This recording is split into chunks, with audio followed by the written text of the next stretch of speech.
반갑습니다. 더불어민주당 중앙선대위 여성위원회 위원장 정춘수 위원입니다. 오늘 저희는 성차별을 개인적인 문제로 치부하고 있는 국민의힘 대통령 후보 윤석열 후보의 잘못되고 왜곡된 인식에 대해 입장을 발표하기 위해서 이 자리에 섰습니다. 함께 하신 분들 소개드리도록 하겠습니다. 오신 분들은 모두 중앙선대위 여성위원회 부위원장을 맡고 계시면서 먼저 권인수 중앙선대위 성평등 자문단 단장 오셨습니다. 네, 문정보 여성위원회 수석 부위원장 오셨습니다. 양경수 전라북도 전주시 을 상임선대위원장이시면서 여성위원회 부위원장이십니다. 네, 그리고 선대위 노동위원회 공동위원장이시면서 여성위원회 부위원장이십니다. 이수진 위원님 모셨습니다. 네, 먼저 윤석열 후보의 이번 성차별은 개인적인 문제라고 하는 이 문제에 대해서 실제로 국회에서 또 현장에서 여성차별이 어떻게 이루어지고 있는지, 왜 구조적인 문제인지를 우리 의원님들께서 간단하게 상임위를 중심으로 해서 말씀드리도록 하겠습니다. 먼저 이수진 의원님께서 발언하시겠습니다.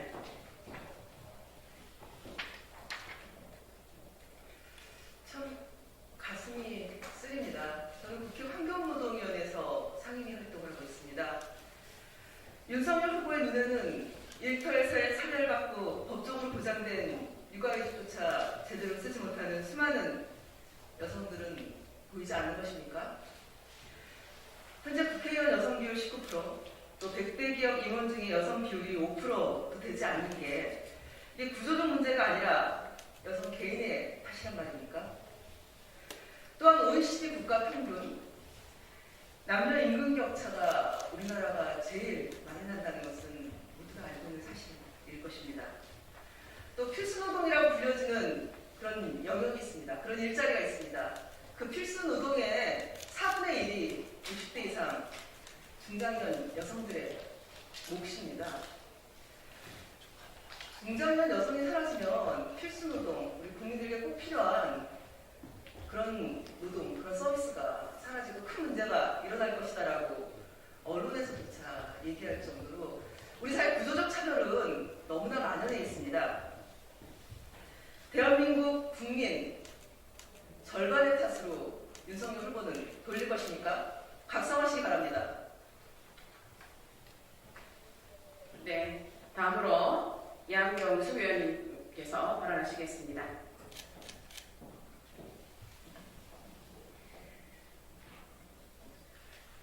참으로 목불 인견입니다. 윤석열 후보는 남녀 갈라치기를 통한 혐오와 분열의 정치에 앞장서고 있습니다. 말로 없다고 한다 해서 있는 게 없어지지 않습니다. OECD 최고 수준의 남녀 간 임금 격차를 비롯해서 선출직 공직이나 임명직 고위공무원, 기업 임원 등 정치적 경제적 지위의 성별 격차는 여전하고 사회 문화적 영역의 문제는 일일이 언급하기도 벅찹니다. 가정에서, 직장에서 구조적인 성차별이 매일 벌어지고 있습니다. 기혼 여성들은 아직도 면접에 가면 가정과 일을 병행할 수 있냐는 질문을 듣는 경우가 비일비재로 독박 육아에 시달리고 있습니다. 2001년 김대중 정부에서 출범한 여가부는 성매매 방지법 제정, 호주제 폐지, 모성보호 3법 도입과 남녀고용평등법 개정 보완, 성별영향평가제 도입 등 굵직한 일을 해왔고 미투 운동과 디지털 성범죄 대응, 납치죄 논의, 스토킹 처벌법 제정 등 지금도 각종 현안들이 차고 넘칩니다. 여가부는 이 밖에도 다문화 가족, 아동, 청소년에 이르기까지 사회적 약자를 보호하는 역할을 하고 있습니다. 급변하는 사회, 다양화되는 가족 상황에서 사회 전반의 성평등 요구는 더욱더 커지고 있습니다. 여성가족부의 역할을 성평등으로 확대하고 예산을 늘려 위상을 더 높여야 하는 거 아닙니까? 오죽했으면 여가부 폐지 논쟁을 보고 미국의 CNN 방송에서조차 한국에서 기이한 일이 벌어지고 있다고 보도를 했겠습니까? 청년 세대의 박탈감을 이용해 남녀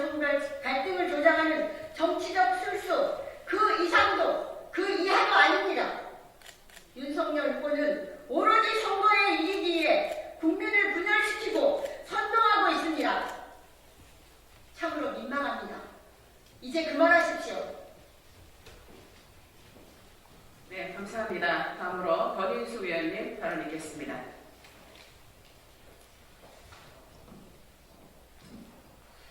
윤석열 후보는 차별은 개인적인 문제라고 하지만 개인들이 경험하는 차별이 지표로 드러날 정도로 많은 이들이 경험하는 문제일 때 우리는 그거를 구조적 차별이라고 얘기합니다.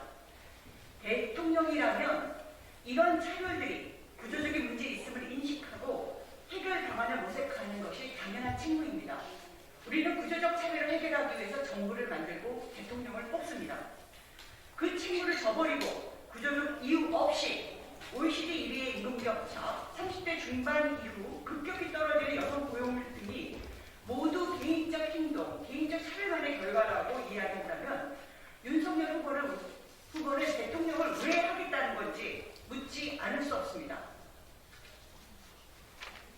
네, 다음으로 양원영 의원님 발언 있으시겠습니다.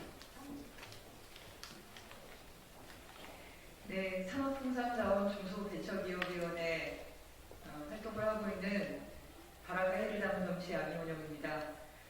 앞서서 여러 수치랑 내용을 많이 말씀해 주셔서 저는 과연 이 시대 한국 사회에서의 정치란 무엇인가, 그리고 대통령이 되겠다는 사람의 기본적인 가치와 철학은 무엇이어야 하는가에 대해서 말씀을 드리고 싶습니다. 정말 한국 사회가 어른이 실존된 사회이다, 이런 한탄이 나오고 있습니다. 우리가 아이들을 키워보지 않았습니까? 아이들은 많이 싸우죠. 어른들도 많이 싸웁니다.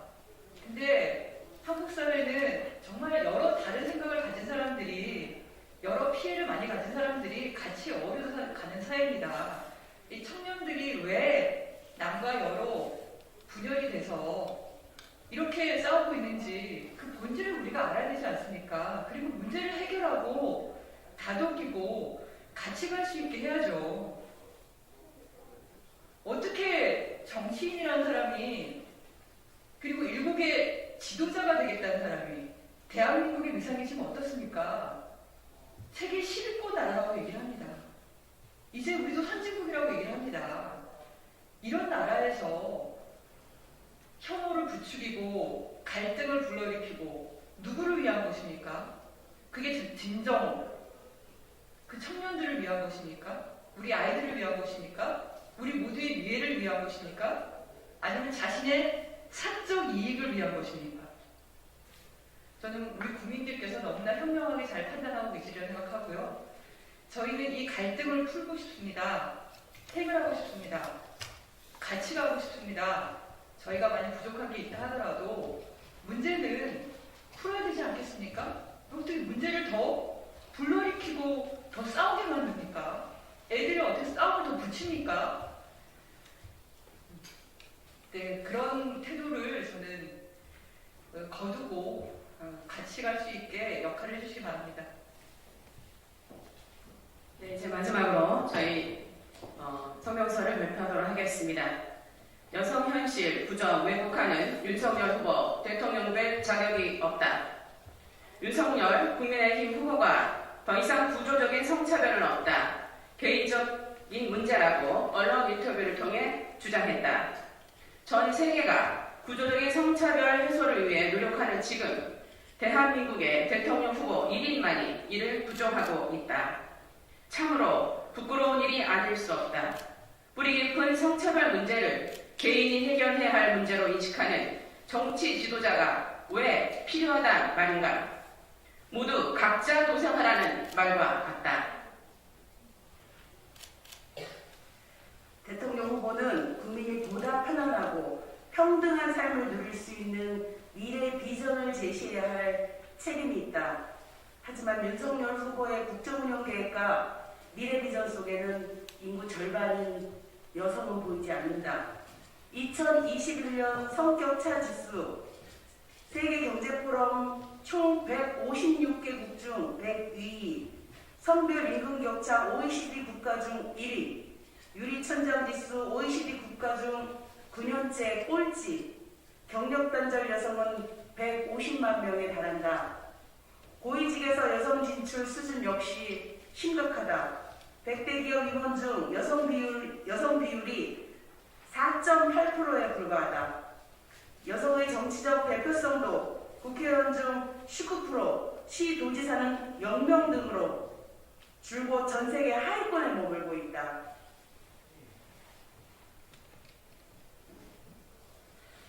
여성에 대한 폭력 또한 명백한 구조적 문제다.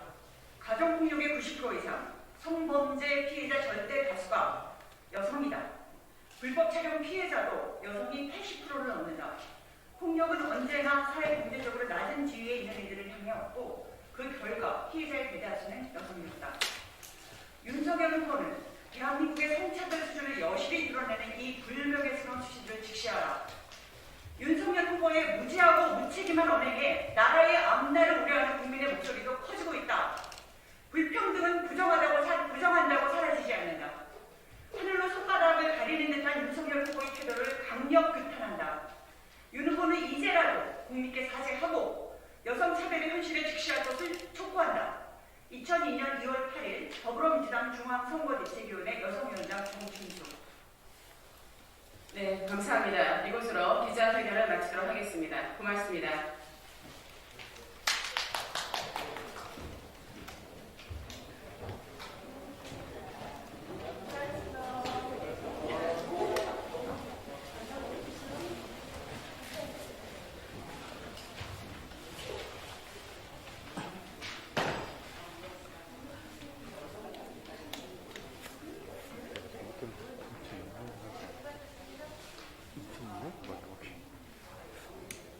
아무 생각도 없이 못 들어가네.